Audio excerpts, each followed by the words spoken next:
Capsule के derivation series में 11th lecture पे हैं। ठीक है, ऑलरेडी हम लोग 10 लेक्चर कंप्लीट कर चुके हैं, जिसमें हम लोगों ने बच्चों 30 डेरिवेशंस कंप्लीट कर दिया है। ठीक है, आज हम लोग फिर आगे 3 डेरिवेशन लेंगे, 3 चीज कॉन्सेप्ट्स को देखेंगे कि उसमें क्या है और कैसे करना है। ठीक है, चलिए तो आज हम स्टार्ट करते हैं। आज का हमारा पहला है रिफ्रैक्शन थ्रू अ प्रिज्म। ठीक है, ध्यान दीजिएगा बच्चों। A ray of light suffers two refractions on passing through a prism। हमारे सिलेबस में बच्चों ट्राइंगुलर प्रिज्म है। प्रिज्म एक ऐसे समझिए कि जो है क्या कहते हैं आपको, एक पोर्शन है ट्रांसपेरेंट मीडियम का, जिसमें से हमने कुछ पार्ट कट किया है जो कि ट्राइंगुलर शेप का है। ठीक है, और इसी के थ्रू हम रिफ्रैक्शन यानी कि इसकी पूरी चीज़ों को समझने वाले हैं। मतलब अगर ऐसी कोई रिफ्रैक्शन हो, अगर ऐसी कोई बाउंड्रीज हो, उसमें रिफ्रैक्शन हो तो कैसे होगा, इसको हम समझने वाले हैं बच्चों। ठीक बात है, चलिए तो हमने एक लिया, देखिए ध्यान से पढ़िए। A ray of light suffers to refraction, दो रिफ्रैक्शन होगा, कैसे होगा अभी हम आगे इसमें देखेंगे। In figure A B C is principal section of a prism with angle of prism A. ये जो बेटा एंगल ए है इसको हम प्रिज्म एंगल बोलते हैं। पहले तो ये बात यहाँ पे समझ लीजिए, इसको क्या बोलते हैं, प्रिज्म एंगल। रे ऑफ लाइट केल, जारी बातें जो लिखी गई हैं पहले से। अब देखिए पहले क्या किया बच्चे हम लोगों ने, रिफ्रैक्शन पहले करते हैं हम पूरा। देखिए यहाँ से एक रे लिया जो हमने यहाँ पे इंसिडेंट करा दिया। ठीक बात है, इस रे का नाम दिया हमने के और इस पॉइंट का नाम दिया हमने एल। ठीक, जब ये रे ऐसे गई बच्चों तो अब इस सरफेस पे जाने के बाद इसको रिफ्रैक्शन चाहिए। हमने कहा कि जो प्रिज्म का रिफ्रैक्टिव इंडेक्स है वो म्यू है, तो सबसे पहले रिफ्रैक्शन कराने के लिए बच्चों आपको नॉर्मल ड्रा करना आना चाहिए। ठीक, तो हमने ये नॉर्मल ड्रा किया। ठीक बात है, ये जो नॉर्मल ड्रा किया हमने, इसका नाम हमने दिया बच्चों n1। ठीक बात है, चलिए तो ये एंगल हमारा इंसिडेंस बनेगा, जिस मीडियम में आती है उसी मीडियम में एंगल बनाना होता है, तो हमने कहा है इंसिडेंस एंगल हमारा I1 है। ठीक बात, कुछ नहीं होता बच्चों, तो एरे जो थी, ये जो एरे है ये कैसी जानी चाहिए थी, कुछ नहीं होता तो एरे सीधे ऐसे निकल जानी चाहिए थी बच्चों। क्या ये बात समझ में आ रही है, एरे बिल्कुल ऐसे सीधे निकल जानी चाहिए थी, लेकिन चूंकि रेयरर टू डेंसर जा रही है तो ये रे क्या करेगी बच्चों, ये ऐसे न जा करके क्या करेगी, टूवर्ड्स दी नॉर्मल जाएगी। तो टूवर्ड्स दी नॉर्मल ये चली गई, चलिए देखते हैं, ये चली गई टूवर्ड्स दी नॉर्मल। ठीक बात, ऐसे। तो अब यहाँ पे जो रिफ्रैक्शन एंगल बना ये बना, जिसका नाम हमने दिया बच्चों R1। अब देखिएगा पहले सरफेस ए बी पे तो हो गया सारी बात। अब AC के लिए ए वाली रे इंसिडेंस एंगल है, जो ग्रीन लाइन बनाई हमने क्या है बच्चों, इंसिडेंस एंगल है। ठीक, तो यहाँ पे हमने फिर से एक नॉर्मल ड्रॉ किया। ठीक बात है, ठीक, हमने कहा कि जो दोनों नॉर्मल कट करना है इस पॉइंट का नाम O है। ठीक है, और ये हमारा एक एंगल बनेगा। ठीक बात है, चलिए यहाँ जो इंसिडेंस एंगल आया उसको हमने नाम दिया बच्चों R2। ठीक है, क्यों ऐसा करते हैं अभी मैं आपको ऐसा बताता हूँ कि इसको I क्यों नहीं लिया, R क्यों लेते हैं, क्योंकि प्रिंसिपल ऑफ रिवर्सिबिलिटी को हम लोग इसमें चेक करते हैं कई बार प्रिज्म में, इसलिए काम किया जाता है बच्चों। देखिए अगर कुछ नहीं होता तो ये रे जो है ऐसे चली जानी चाहिए थी। अच्छा, ये जो नॉर्मल है इसका नाम हमने दे दिया बच्चों N2 और इस वाले रे का नाम दिया हमने Q। ठीक है, तो L से चला गया। ठीक, अब जरा समझिए कि अगर कुछ नहीं है तो ये रे क्या हुई, अवे फ्रॉम द नॉर्मल जाएगी, तो ऐसे ना जाके ये अवे फ्रॉम द नॉर्मल कुछ ऐसे निकल गई बच्चों। ठीक, अब यहाँ पे जो ये एंगल बना, इस एंगल का नाम हमने दिया बच्चों I2। बहुत सारे बुक्स में इसको E बोलते हैं, इसका इमरजेंट एंगल बोला जाता है। ठीक, अब जरा समझिए, रे जानी ऐसे चाहिए थी और ये घूमते क्लॉकवाइज डायरेक्शन में घूम के देखिए ऐसे निकल गई। ठीक है, तो हमने क्या किया बच्चों, इस रे को थोड़ा सा हमने पीछे बढ़ाया। इस वाले रे को अगर पीछे हमने देखा तो हम ये देख पा रहे हैं कि ये इतने से डेविएट हो गई है, जानी ऐसे चाहिए थी चली ऐसे गई है। ठीक है, तो ये जो एंगल बना ये डेल बना, और इस डेल एंगल को हम लोग बोलते हैं एंगल ऑफ डेविएशन। तो सबसे पहली जो कैलकुलेशन है हमारी वो इस एंगल ऑफ डेविएशन की होने वाली है। ठीक बात है, चलिए इस पॉइंट का नाम हम लोग बच्चों P दे देते हैं। ठीक बात है इतना, ताकि हमको कैलकुलेशन में दिक्कत ना रहे। ठीक है, तो ये रे डायग्राम सबको क्लियर है क्या हुआ, तो देखिए ये लिखा हुआ है बच्चों, a ray of light KL is incident on the face AB of the prism at angle I1। हमने कहा एंगल I1 पे इंसिडेंट किया। In passing through the prism, ray KL suffers two refractions and has turned through an angle QPN। Angle देखिए QP, और हमारा जो ये रे बाहर निकली है इसका नाम हमने N दे दिया, तो QPN। ठीक है, angle which is the angle of deviation, तो जो ये एंगल ये डेल है यही हमारा एंगल ऑफ डेविएशन है। तो सबसे पहले हम एंगल ऑफ डेविएशन को कैलकुलेट करने वाले हैं। ठीक है, क्या करने वाले बच्चों, एंगल ऑफ डेविएशन को कैलकुलेट करने वाले हैं। कैसे करेंगे, आप इस डायग्राम को बार बार आपको इसकी जरूरत पड़ेगी, ध्यान से देखते रहिएगा कैसे इसको काम करेंगे। आप पहले कॉपी पे इसको बना लें ताकि आप लोग, मैं जब यहाँ पे बोलूँ तो आप समझ सके। तो इसमें दो चीजों की कैलकुलेशन है। तो पहली कैलकुलेशन है कैलकुलेशन ऑफ डेविएशन एंगल, यानी डेल की वैल्यू हम लोग कैलकुलेट करने वाले हैं, डेविएशन एंगल। ठीक है, ध्यान रखिएगा बच्चों। चलिए अब जरा सा समझते हैं पहले कि इसमें क्या हुआ होगा। डेविएशन एंगल जब हमको कैलकुलेट करना है, ठीक है, तो आप जरा ध्यान दीजिएगा यहाँ पे बच्चों। पहले वाले पे देखिए, अगर आप सोचिए जहाँ I1 पे रही थी तो इसे I1 पे चले जाना चाहिए था, तो ये I1 एंगल पे गई नहीं है, ये गई है R1 पे। तो कितने से डेविएट हुई होगी, अगर डेल में देखूं तो I1 माइनस R1 हो गई। अच्छा देखिए, डेल वन में मान लेता हूं तो पूरा ये डेल वन हुआ ना, ये वाली जो होगी ये पूरी डेल वन होगी। तो डेल वन की वैल्यू कितनी हो जाएगी, I1 माइनस R1। ठीक है, क्या ये बात समझ में आ रही है। और आप देख रहे होंगे कि जहाँ ऐसे रही थी और क्लॉकवाइज ही ये रोटेट हो गई, क्लॉकवाइज ही घूम रही है। ठीक है, ये ध्यान रखना, मैं ऐसा क्यों बोल रहा हूँ। तो मैंने कहा कि बच्चा at the face A B, ध्यान से समझने की कोशिश करिएगा, यहां से at the face A B incidence angle कितना है, I1 है। A B incidence angle is I1 and refracted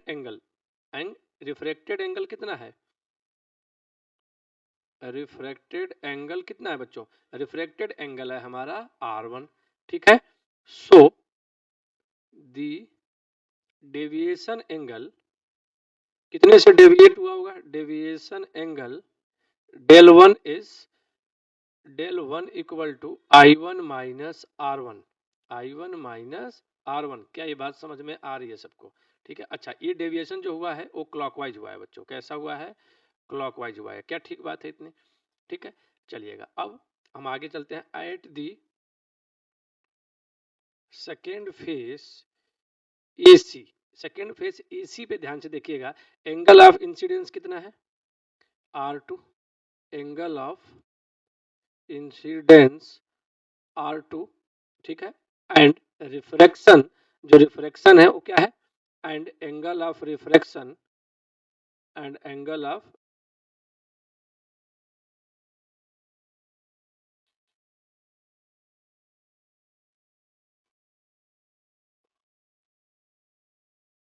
चलिए यहां से देखते हैं बच्चों इसको, angle of refraction, angle of refraction R, sorry I2 है बच्चों यहाँ पे। क्या ध्यान देख पा रहे हैं इस बात को, डायग्राम में आप अपने देखते रहिए, कॉपी में आपने बना लिया होगा तो आप देखते रहिए उस पर R2। सो दी डेविएशन एंगल, अगर मैं डेविएशन एंगल की बात करूं at this surface, eight this face की बात करते हैं, सरफेस नहीं है वो फेस है बच्चों, at this face, at this face del two equal to, del two की वैल्यू कितनी मिलेगी हमें, I2 माइनस R2। ये भी देखिए क्लॉकवाइज ही हुआ है बच्चों, कैसा हुआ है, क्लॉकवाइज हुआ है। ठीक है, तो देखिएगा total deviation, total deviation del equal to कितना हो गया, del one plus del two. क्या ये बात सबको क्लियर है, डेल इक्वल टू कितना हो गया, del one plus del two. क्या ये बात समझ पा रहे हैं सभी लोग। अच्छा चलिए डेल वन और डेल टू की वैल्यू डाल दीजिए। तो del equal to, del one की वैल्यू कितनी है बच्चों, I1 माइनस R1 प्लस, अगर आप यहाँ से ध्यान से देखें तो ये मिल जाएगा आपको I2 माइनस R2। थोड़ा सा इसको अरेंज किया जाए तो ये दिख रहा है I1 plus I2 minus R1 plus R2। क्या ये मेरा इक्वेशन नंबर 1 है, हाँ या ना। अब मुझे कैसे भी करके I1 प्लस I2 और R1 प्लस R2 की कैलकुलेशन करनी है, हमारा काम हो जाएगा। ठीक है, तो देखिएगा इन ट्राइंगल, अब आपके पास जो डायग्राम है बच्चों उसमें एक ट्राइंगल है ALM, ALM। चलिए मैं आपको एक बार दिखा भी देता हूँ, यहाँ पे पीछे देखिए, यहाँ पे AL और M पॉइंट है यहाँ पे, ये वाला हमारा M पॉइंट है बच्चों, ये वाला हमारा M पॉइंट है। तो ALM में जरा गौर कीजिएगा, ये नॉर्मल है तो ये टोटल 90 डिग्री नहीं बन रहा है।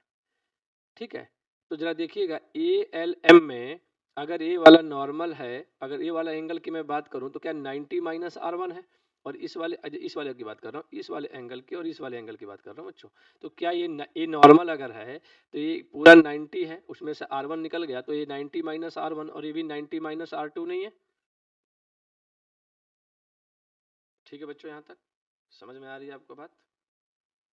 ठीक है, चलिए तो ये बात समझ में आ रही है आपको कि 90 माइनस R1 है, 90 माइनस R2 और एंगल ए, तीनों मिलके 180 डिग्री हो जाएंगे, हाँ या ना? तो जरा देखिएगा इन ट्राइंगल ALM में अगर मैं ये कहूँ कि angle A plus 90 minus R1 plus 90 minus R2 equal to 180 degree, तो कोई इसमें गलत बात नहीं होगी, हाँ या ना? ठीक है, जरा देखिएगा ए प्लस 90 प्लस 90 180 माइनस ये हो जाएगा R1 प्लस R2 को एक साथ ले लिया, ये हो गया 180। क्या ठीक बात है बच्चों? यहाँ पे ये देखिए 180 से 180 कैंसल हो गया, तो आप लोग यहाँ से एक रिलेशन देख पा रहे होंगे बच्चों कि R1 प्लस R2 अगर आप देख पा रहे होंगे तो यहाँ से R1 plus R2 equal to आपको क्या दिख रहा है? देखिए बच्चों, यहाँ से आपको समझ में आ रही है बात यहाँ तक कि हम लोग यहाँ तक आ चुके हैं, ठीक है? तो ए इक्वल टू आपने क्या कैलकुलेट कर लिया, आपने देखा कि ए इक्वल टू हमें क्या मिल गया बच्चों, यहाँ से ए इक्वल टू हमने देखा कि ए equal to R1 plus R2। ठीक बात है, तो ये बेहद इंपॉर्टेंट लाइन है, याद रखिएगा, न्यूमेरिकल में भी काम आता है कि दोनों reflected R1 plus R2 prism angle के इक्वल होता है, R1 और R2 प्रिज्म एंगल के इक्वल होता है। चलिए, तो R1 plus R2 equal to ए हो गया, और अगर मैं इसको पुट कर दूं इन इक्वेशन 1 तो आपके पास जो डेल मिलेगा बच्चों, तो आपको यहाँ से ध्यान से देखिएगा डेल इक्वल टू आपको मिल जाएगा I1 प्लस I2 माइनस ए। क्या ये बात समझ में आ रही है आपको, हाँ या ना? क्या del equal to I1 plus I2 आपको ये मिल गया, ये आपका इक्वेशन नंबर 2 हो गया। क्या ये बात समझ में आ रही है, हाँ या ना? ठीक है, यहाँ तक तो कोई दिक्कत नहीं है, ठीक है, तो यहाँ तक ध्यान रखिएगा, ठीक है? तो हम लोग डेल की बच्चों कैलकुलेशन कर चुके। ये डेविएशन है, ये नॉर्मल डेविएशन है, ना ये मिनिमम है ना ये मैक्सिमम है, इस पे हम बात नहीं कर रहे हैं। अभी हम बात कर रहे हैं केवल डेविएशन की, तो हमने डेविएशन एंगल कैलकुलेट कर लिया है I1 प्लस I2 माइनस ए। क्या यहाँ तक बात सबको क्लियर है बच्चों? चलिए, इस प्रिज्म में दूसरा पार्ट जो पूछता है आपसे अक्सर, वो पूछता है angle of minimum deviation and prism formula. तो इसको करने के लिए बच्चों हम लोग क्या करेंगे, जरा सा ध्यान से देखेंगे आप लोग, ठीक है? चलिए, तो अगर आप देखते हैं पहले, तो हमने क्या किया बच्चों, the graph of angle of deviation del against the angle of incidence is plotted as shown in figure. Deviation angle एक पर्टिकुलर I1 और I2 के लिए जब मैंने इसको ग्राफ बनाया तो हमको ये ग्राफ ऐसे मिल रहा है बच्चों। तो हमने ये देखा, देखिए अगर ये इंसिडेंस एंगल I1 और डेल के बीच का ग्राफ है, देखिए I1 और I2, ये मिनिमम कहाँ होगा? मिनिमम वहाँ हो रहा है जहाँ पे I1 बराबर I2 है, I1 इक्वल टू I2 है, वहाँ पे ये मिनिमम हो रहा है। ठीक बात है बच्चों, यहाँ तक बात सबको समझ में आ रही है? ठीक है, चलिए, तो अब थोड़ा सा यहाँ पे ध्यान दीजिएगा कि अगर I1 और I2 है, यहाँ पे अगर हमको ये दिख रहा है कि I1 बराबर I2 पे ए मिनिमम डेविएशन है, तो हम लोग ये फाइंड कर पा रहे हैं कि डेल डेल इक्वल टू अगर हम देखें तो डेल मिनिमम हो जाएगा कब? जब I1 equal to I2 equal to I मान लेते हैं बच्चों, ठीक है? क्या ये बात समझ में आ रही है, हाँ या ना? अगर I1 बराबर I2 बराबर I है, ठीक, तो अब R1 बराबर R2 बराबर R होगा, कैसे होगा ये बात हमें सोचना है, ठीक है? तो applying Snell law at L and M, applying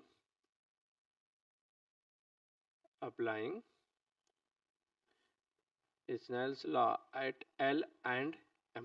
आपके पास दो पॉइंट है प्रिज्म में, आप वहां से देख सकते हैं बच्चों। देखिए, अगर आप यहाँ पे स्नेल लॉ अप्लाई करते हैं यहाँ पे L पे और M पे, तो यहाँ पे लिखेंगे 1 साइन I1, इस साइड लिखेंगे म्यू साइन R1, ठीक बात है, और यहाँ पे आप लिखेंगे mu sine R2 equal to 1 sine I2, हाँ या ना? क्या ये बात समझ में आ रही है? तो अगर मैं स्नेल लॉ अप्लाई कर दूं, आप जरा समझिएगा इस बात को कि अगर मैं स्नेल लॉ अप्लाई कर दूं बच्चों I1 बराबर I2 बराबर I पे, स्नेल लॉ अप्लाई करूं एट L एंड M पे, तो देखिएगा क्या मिलेगा, 1 into sine I1 equal to mu sine R1। क्या ये बात क्लियर है? एंड अगर मैं दूसरे पॉइंट पे अप्लाई करूं, अगर मैं दूसरे पॉइंट पे अप्लाई करूं 1 sine I1 equal to mu sine R1 and, ठीक है, और M पे अगर अप्लाई करोगे तो आएगा mu sine R2 equal to 1 sine I2, ठीक है? तो जब इसको अप्लाई कर दिया गया, आप देखिए I1 बराबर I2 बराबर I है, आप देख रहे हैं कि ये इक्वल है, तो ये यहाँ से ये इक्वल हो जाएगा म्यू, और मैं चाहूँ तो यहाँ पे रख सकता हूँ इसको म्यू साइन R2। समझिए बात को, क्या कह रहा हूँ कि अगर I1 बराबर I2 बराबर I है तो मैं इसकी जगह पे बच्चों चाहूँ तो ये रख सकता हूँ ना I1 बराबर I2 करके। तो जरा देखिएगा mu sine R1 equal to mu sine R2 नहीं हो जाएगा?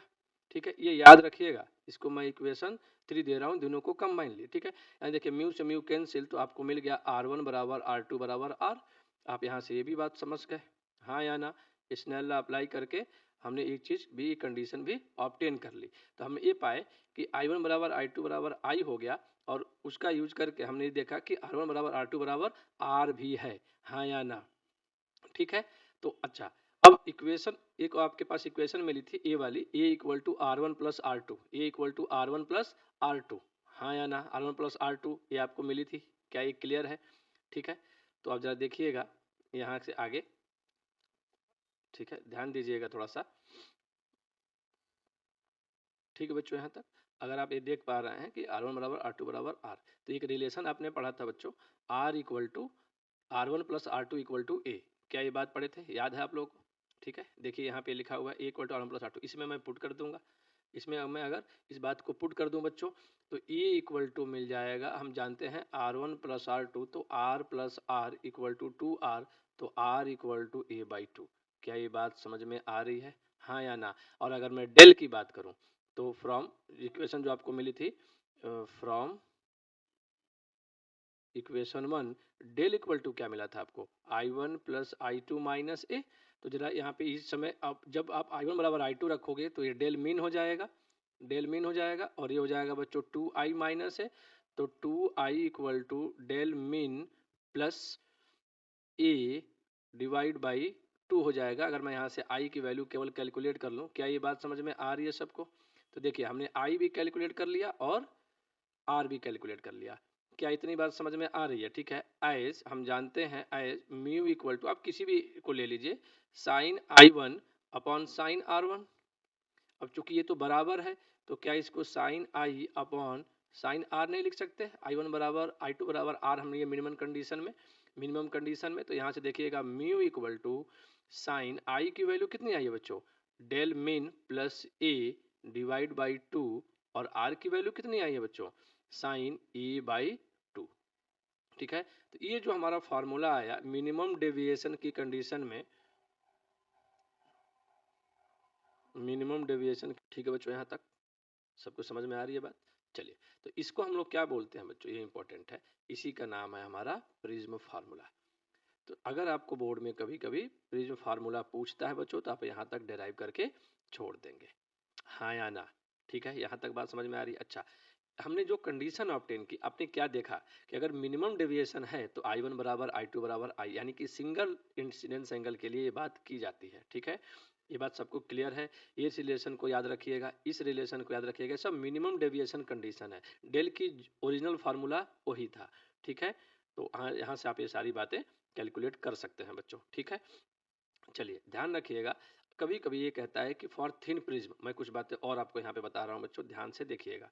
For thin prism, thin prism के केस में बच्चों, अभी आप लोगों ने पढ़ा था Snell law at L and M, तो आपने पढ़ा mu sine R1 equal to 1 into sine I1, ये पढ़ा था अभी। और दूसरा आपने पढ़ा mu sine R2 equal to 1 into sine I2। ठीक, तो आप यहाँ से जरा गौर करिए, इफ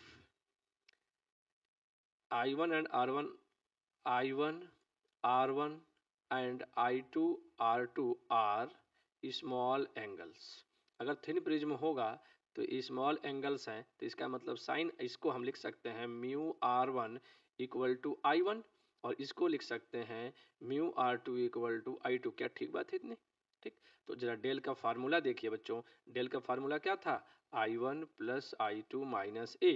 अगर मैं इसमें रख दूं तो देखिएगा I1 I2 की जगह म्यू बाहर हो जाएगा, और ये मिलेगा R1 प्लस R2 माइनस है, और R1 प्लस R2 कितना पढ़ा था आपने, ए के बराबर। तो अगर मैं ए कॉमन ले लूं, तो जरा ध्यान से समझिएगा, आप अगर यहाँ पे R1 प्लस R2 को ए पुट कर दोगे तो ये मिल जाएगा आपको फाइनल जो है यहाँ पे del equal to mu minus 1 into A. तो ध्यान रखिएगा, अगर थिन प्रिज्म कह रहा है तो आपको इस फार्मूले को लगाना है। थिन प्रिज्म का मतलब हुआ बच्चों कि एंगल जो ये होगा जो ए एंगल होगा, अगर थिन प्रिज्म का मतलब यह है कि जो ए एंगल होगा, प्रिज्म एंगल होगा, वो लेस देन 10 डिग्री होगा। अगर लेस देन 10 डिग्री की बात है, अगर लेस देन 10 डिग्री दिया हुआ है तो आप इससे निकालिएगा डेल, ठीक बात है, और वैसे निकालिएगा। चलिए यहाँ तक की सारी बातें सबको क्लियर होंगी, ठीक है बच्चों, ठीक है बच्चों यहाँ तक। चलिए नेक्स्ट हमारा जो डेरिवेशन है उस पर चलते हैं और देखते हैं। यह यंग्स डबल स्लिट एक्सपेरिमेंट या फ्रिंज विड्थ की कैलकुलेशन करनी है। यंग्स डबल स्लिट एक्सपेरिमेंट बोलिए या फिर फ्रिंज बोलिए या थियरी ऑफ इंटरफेरेंस के नाम से भी ये बात बोली जाती है। यंग्स डबल स्लिट एक्सपेरिमेंट में फ्रिंज का विड्थ कितना होगा ये आपको समझना है, ठीक है बच्चों। तो देखिए जरा ध्यान से देखिएगा क्या किया गया। हम क्या करते हैं इसमें कि सबसे पहले हमने 2 स्लिट्स ले लिए बच्चों, 2 हमने स्लिट्स ले लिए। अगर चैप्टर आपने पढ़ा हो तो ठीक है, आपको समझ में आनी चाहिए कि क्या किया जा रहा है, ठीक है। चलिए यहाँ से हमने ये एक सेंट्रल लाइन ड्रा कर दी, ठीक। इसे हम लोग बोलते हैं बच्चों स्क्रीन। क्या बोलते हैं? स्क्रीन। फ्रिंज विड्थ का मतलब क्या है? जो ब्राइट, और आप डिस्क्रिप्शन में लिंक होगा, आप वहाँ से जा करके कंस्ट्रक्टिव एंड डिस्ट्रक्टिव इंटरफेरेंस का वो देख लीजिए एक बार, तो आपको समझ में आ जाएगा फ्रिंज क्या है। लाइट के स्पॉट बनते हैं जब लाइट सुपर इम्पोज होती हैं, तो वहाँ पे एक स्पॉट बन जाता है।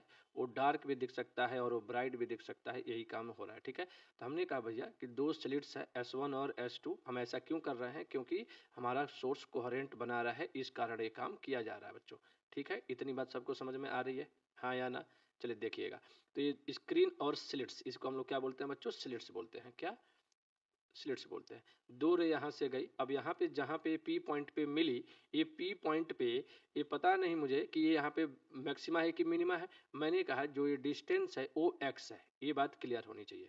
अच्छा, ये जो दूरी है बच्चों ये d/2 है, तो मैंने क्या किया, यहाँ से एक लाइन ए ड्रॉ की और यहाँ से एक लाइन ए ड्रॉ की, ताकि मुझे डिस्टेंसेज मिल जाए, ठीक है। ये C है, इस पॉइंट को E मान लेते हैं, और इस पॉइंट को हम लोग बच्चों अगर ध्यान देंगे आप, तो अगर आप देखिए तो इस पॉइंट को भी आपको कुछ मानना पड़ेगा। इसको ए मान लीजिए, इसको बी मान लीजिए, इसको सी मान लीजिए, और इसको डी। देखिए डी मान नहीं सकते, तो इस पॉइंट को हम लोग एफ मान ले रहे हैं बच्चों।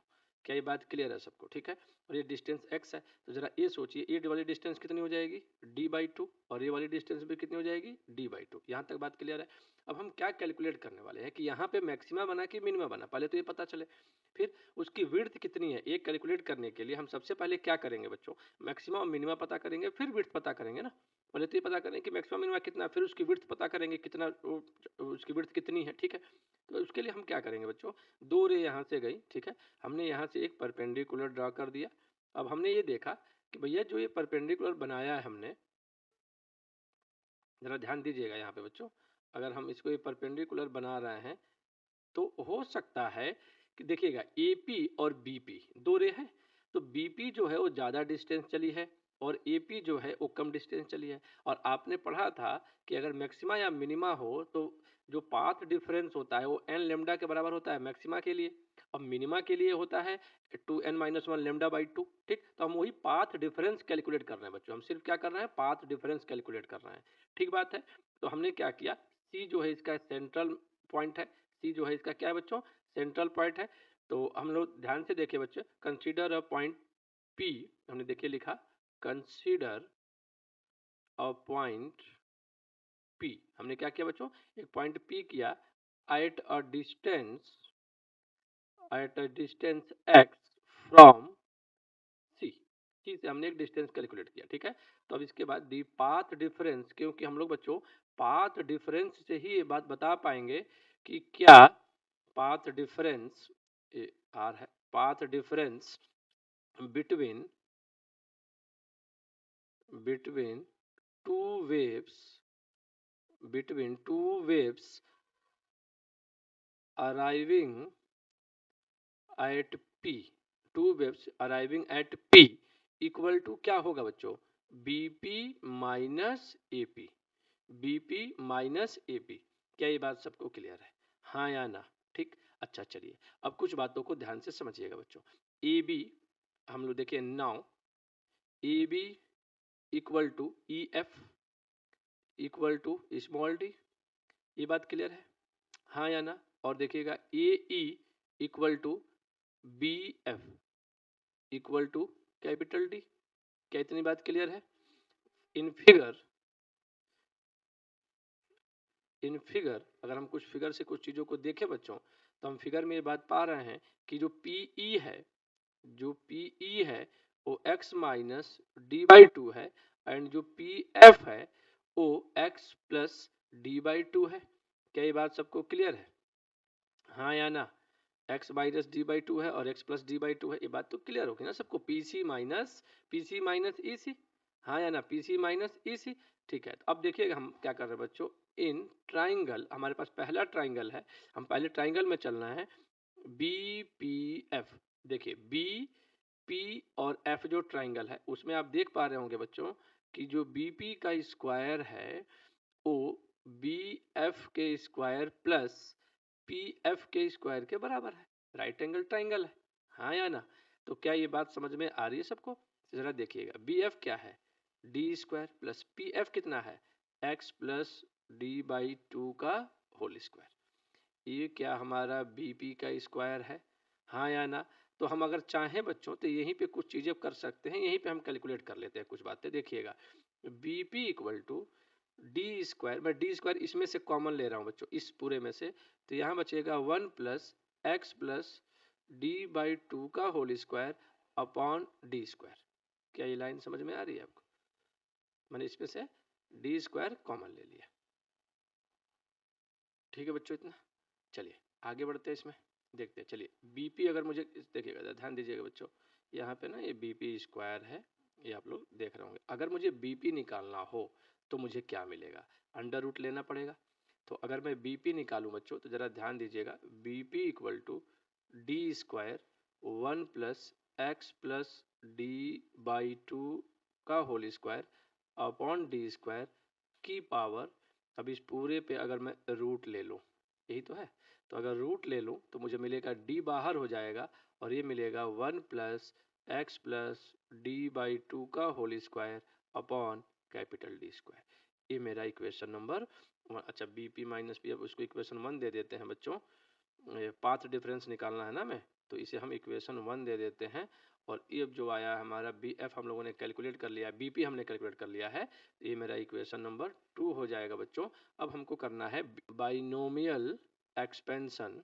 अगर हम ऐसा करते हैं बच्चों तो ये जो पावर होती है सेकेंड टर्म में मल्टीप्लाई हो जाती है। अगर आपने कभी पढ़ा होगा तो ये बात आपको याद होगी, B P equal to d और वन प्लस ये हो जाएगा x plus d by two का whole square, one by two इसमें मल्टीप्लाई हो जाएगा, तो ये बन जाएगा सिंपली डी बाई टू का होल स्क्वायर। क्या इतनी बात समझ में आ रही है? ये मेरा इक्वेशन नंबर थ्री बन जाएगा बच्चों। ठीक है, अब हम चल रहे हैं इन ट्राइंगल ए पी और ई में। ए पी ई में आप देखिएगा, ए पी का स्क्वायर अगर आप गौर करेंगे तो क्या ए ई का स्क्वायर और प्लस पी ई का स्क्वायर नहीं है, हाँ या ना? क्या पीई का स्क्वायर नहीं है? क्या ये सभी लोग समझ पा रहे हैं, हाँ या ना? तो अच्छा देखिएगा, तो A P square equal to A कितना है बच्चों, डी स्क्वायर, और ये कितना है x minus d by two का होल स्क्वायर। अगर मैं इसमें से डी स्क्वायर कॉमन ले लूँ, रूट ले लूँ जैसे ऊपर किया था, तो डी बाहर आएगा और वन प्लस, जरा ध्यान दीजिएगा, वन प्लस आपका ये बन जाएगा बच्चों x minus d by two का whole square upon d square की पावर वन बाई टू। क्या यही बात क्लियर कट नहीं आपको समझ में आ रही है? तो भाई बाइनोमियल एक्सपेंशन अगर मैं ए पी कैलकुलेट करूं बच्चों तो d one plus x minus d by two का whole square upon d square into two. ठीक है, binomially, binomially equation number four. अब मैं बीपी और एपी की वैल्यू को इक्वेशन वन में पुट कर दूंगा। ठीक है, put BP and AP in equation one. तो देखिएगा path difference equal to BP. BP कितना आया है जरा गौर कीजिएगा, बीपी आया कितना है बच्चों, डी बाहर था उसमें, देखिएगा डी बाहर था, और x plus one plus x plus d by two का whole square upon d square two d था, माइनस ये भी था d one plus x minus d by two का whole square upon d square two d. क्या ये दोनों minus करने हैं हमें, हाँ या ना? अब इन दोनों को माइनस करना है तो हमारा काम हो जाना चाहिए बच्चों। देखिए कैसे करोगे, ठीक है, जरा गौर कीजिएगा। इस पूरे में से डी बाहर आ जाएगा, इस पूरे में से डी बाहर आ जाएगा, तो देखिएगा ये मिलेगा one plus x plus d by two का whole square upon two D square minus one minus x minus d/2 का होल स्क्वायर अपॉन 2d²। ध्यान देंगे बच्चों अगर आप यहाँ पे, तो ये 1 से 1 कैंसल हो जाएगा और d² बाहर आ जाएगा 2d² और बच जाएगा x प्लस d/2 का होल स्क्वायर और दूसरा x माइनस d/2 का होल स्क्वायर। क्या ये बात क्लियर है? ए स्क्वायर माइनस बी स्क्वायर, ये देखिए एक डी से एक डी कैंसिल, तो 1/2d। इसको सॉल्व करते हैं तो एक ब्रैकेट में x plus d/2 x minus d/2 और एक ब्रैकेट में x प्लस d/2 माइनस करोगे तो माइनस x और प्लस d/2। ये लाइन समझ में आ रही है सबको? हाँ या ना? अब देखिएगा d/2 से d/2 कैंसिल, x से x कैंसिल, तो फाइनल मिला बच्चों 1/2d। यहाँ से बच जाएगा आपका 2x और यहाँ से बच जाएगा आपका d/2 प्लस d/2 यानी कि केवल d। ये देखिएगा 2 से 2 कैंसिल, तो फाइनल मिला x d/d। तो पाथ डिफरेंस हमारा जो आया इक्वेशन 4 से, इक्वेशन 4 से हमारा, जरा देखिएगा ध्यान से इक्वेशन नंबर कौन सा होगा बच्चों हम लोग का। इक्वेशन 4 था तो इक्वेशन 5 हो गया हमारा ये, ठीक बात है? हाँ या ना? यहाँ तक की बातें सबको क्लियर है? तो ये हमारा इक्वेशन नंबर 5 हो जाएगा, ठीक। अच्छा, अब अगर यही पाथ डिफरेंस है तो ये तो हमको मिल गया। तो फॉर ब्राइट फ्रिंजेस, अब हमारे पास तो कई सारी चीजें थी इसमें भाई, मिनिमा के लिए भी था, मैक्सिमा के लिए था, ठीक है बच्चों यहाँ तक? चलिए आगे बढ़ते हैं, इसके देखते हैं। अच्छा, ये जो पाथ डिफरेंस आया, अब ये मुझे पता नहीं कि ब्राइट के लिए है कि डार्क के लिए है, यानी मैक्सिमा के लिए है कि मिनिमा के लिए है, या फिर ये बोलिए कंस्ट्रक्टिव इंटरफेरेंस के लिए है कि डिस्ट्रक्टिव के लिए। तो अगर ये पाथ डिफरेंस ब्राइट वाले के बराबर हो जाए तो ये ब्राइट फ्रिंज के लिए मिल जाएगा हमें, ठीक बात है? चलिए तो हम लिख रहे हैं बच्चों, for bright fringes path difference, path difference हम ऑलरेडी डिराइव कर चुके हैं बच्चों। क्या होता है? एन लेमडा, और अभी कितना आया हो? X D upon capital D. तो यहाँ से अगर मैं एक्स कैलकुलेट करूँ तो एक्स आपको क्या मिल जाएगा? N lambda capital D by D. हाँ या ना? अगर मैं एक्स एन मान लूँ तो इसको एक्स एन मानने में कोई बुराई नहीं है। अगर मैं एन की वैल्यू रखते जाऊँ तो मुझे मिल जाएगा इक्वेशन नंबर 6। अच्छा, for dark fringes, for dark fringes path difference, path difference क्या था बच्चों? 2n minus one lambda by 2, और अब ये किसके बराबर कर दोगे? d के बराबर।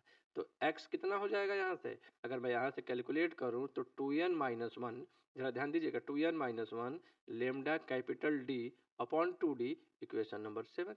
तो अगर मैं इसको भी xn कर दूं तो ये बात समझ में आनी चाहिए आपको, मतलब जो से निकाल लियो। अच्छा समझिएगा, आपको ये बात पता है बच्चों कि जब भी पैटर्न बनती है, अगर एक ब्राइट बनी तो उसके बाद डार्क बनेगी और फिर एक बार ब्राइट बनेगी।